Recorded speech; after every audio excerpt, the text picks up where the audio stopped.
আসসালামু আলাইকুম। সবাই কেমন আছেন? আশা করছি আল্লাহর রহমতে সবাই ভালো আছেন। আমরাও আল্লাহর রহমতে ভালো আছি। আজকের ব্লগে সবাইকে স্বাগতম। অনেক দিন হয়ে গেল ভিডিও করা হয় না। নানা রকম ব্যস্ততার কারণে ইচ্ছা থাকার সত্ত্বেও ভিডিওতে অ্যাক্টিভ হতে পারছি না। আজ 2 দিন হলো বাবার বাড়িতে বেড়াতে আসছি। সকাল সকাল আমার ছেলে ঘুম থেকে উঠে ওর বোনের সাথে খেলায় ব্যস্ত হয়ে পড়েছে, আর আমি এদিকে ওদের জন্য নুডলস রান্না করতে চলে আসছি। সকাল সকাল যদি বাচ্চাদের সকালের খাবারটা খাইয়ে দেয়া যায় তাহলে মনে হয় যেন একটা অনেক বড় কাজ শেষ হয়ে গেছে, আর বাচ্চাদেরও মন মেজাজ ভালো থাকে। নয়তো যত বেশি দেরি হয় তত বেশি ওদের মন মেজাজ নষ্ট হয়ে যায় আর শুধু বিরক্ত করে। আজকালকার বেশিরভাগ বাচ্চারাই খাবার নিয়ে অনেক বেশি বিরক্ত করে, যার কারণে মায়েদের কাছে বাচ্চাকে খাওয়ানোটাই একটা বড় সাবজেক্ট হয়ে দাঁড়ায়। আমার ছেলে নুডলসে যদি ডিম বেশি থাকে তাহলে নুডলস খাওয়ার চেয়ে নুডলস ফেলে দেয় বেশি, সেজন্য নুডলসে একটা ডিম দিয়েছি। এই তো নুডলসটা প্রায় রান্না শেষ। সব মায়েরাই বাচ্চাদের বিষয় নিয়ে অনেক বেশি চিন্তিত থাকে, সেজন্য আজকালকার মায়েদের বাচ্চাদের পিছনেই সময় চলে যায়।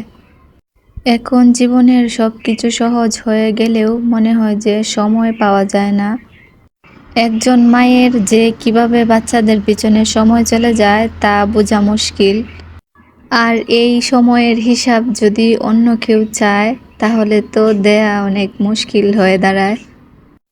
আমি আমার ছেলেকে আমরা যা খাই তার থেকেই সবসময় খাওয়ানোর চেষ্টা করি, তবে মাঝে মাঝে ওর জন্য আলাদা রান্না করা হয়। ওর এখন 20 মাস বয়স। আলহামদুলিল্লাহ ও আমাদের সাথে সবই খেতে পারে, একটু কম জাল হলেই হয়। আমি বাড়িতে আসলে ঘর থেকে খুব বেশি একটা বের হই না। শ্বশুর বাড়িতে থাকতে থাকতে সেই অভ্যাসটাই ভালো লাগায় রূপ নিয়েছে। এখন বাড়িতে আসলে একটু উঠানে বের হতেও ইচ্ছে হয় না।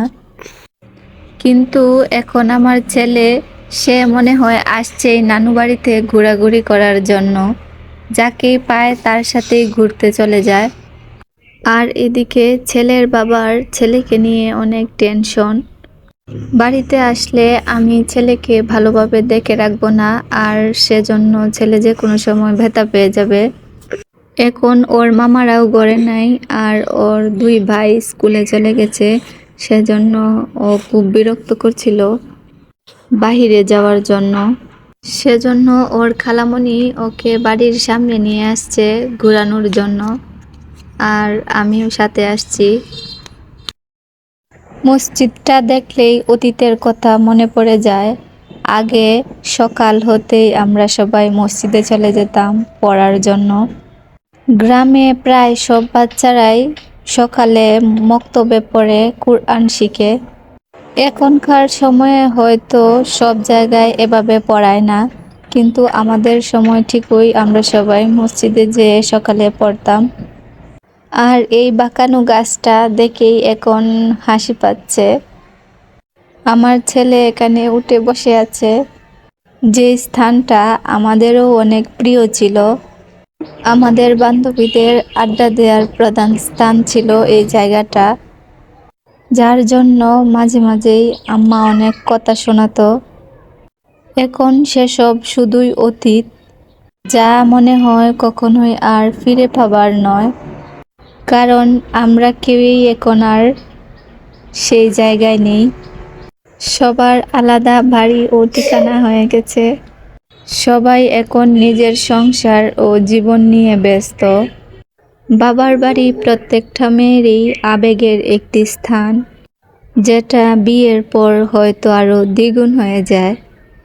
সময়ের ব্যবধানে এভাবেই মানুষের জীবনের আবেগ অনুভূতিগুলো বাড়ে এবং কমে। আমাদের পাশের বাড়ির একজন ফুফু ছিল, যিনি প্রায় সময় দেখতাম ওনার বাবির সাথে অনেক রাগ করত, কারণ ওনার রাগ ও জেদ একটু বেশি ছিল, যার ফলে ওনার ভাবি আর ওনার সাথে কথা বলতো না, আর ওনাদের বাড়িতেও যেত না। আর উনিও ভাই ভাবির সাথে কথা বলা বন্ধ করে দিত। আবার কিছুদিন পর দেখতাম উনি নিজেদের বাড়িতে না যেতে পারলেও আশেপাশের বাড়িতে থেকে ওনাদের বাড়িটা দেখতো। উনার রাগ জিদ বেশি থাকার কারণে প্রথমে বলতো যে আর আসবো না, কিন্তু পরে দেখা যেত সে ঠিকই আসতো, আবার ওনাদের বাড়িতে যেত না। মাঝে মাঝে ভাবতাম কেউ যেহেতু ওনার সাথে কথা বলে না ওদের বাড়ির, তাহলে ওনার আসতে হয় কেন? যে বিষয়টা আগে বুঝতে পারতাম না, এখন ঠিকই বুঝি।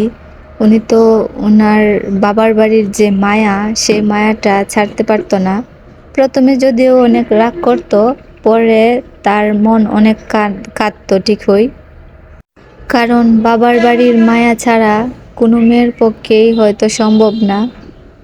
আসলে মায়া মহব্বত এমন একটা জিনিস যেটা মানুষের মন থেকেই হয়ে যায়। বাবার বাড়ির জন্যই যে শুধু মেয়েদের মায়া এমনটা না, মানুষ আসলে যেখানে থাকে তারই মায়ায় পড়ে যায়। সেজন্যই বিয়ের পর মেয়েরা বাবার বাড়ির জন্য যেমনভাবে মন কাঁদে, সেরকম অনেক বছর হয়ে গেলে শ্বশুর বাড়ির জন্য কিন্তু মেয়েদের মনের মধ্যে অনেক বড় একটা জায়গা হয়ে যায়, যার ফলে বছরের পর বছর মেয়েরা অনায়াসেই শ্বশুর বাড়িতে কাটিয়ে দেয়। স্বামী, সন্তান, সংসার এসবের মায়ায় পড়ে মেয়েদের অতীতের সব কিছু বিলীন হয়ে পড়ে। সময়ের সাথে সাথে মানুষের জীবনও পরিবর্তনশীল, এটাই বাস্তব। জীবন এক জায়গায় থেমে থাক, এটা কারোরই কাম্য নয়। এই ক্ষণস্থায়ী জীবনে হাসি, কান্না, সুখ, দুঃখ এগুলোকে বড় করে না দেখে আল্লাহর হুকুম মেনে চলাই আমাদের সবার জন্য উত্তম।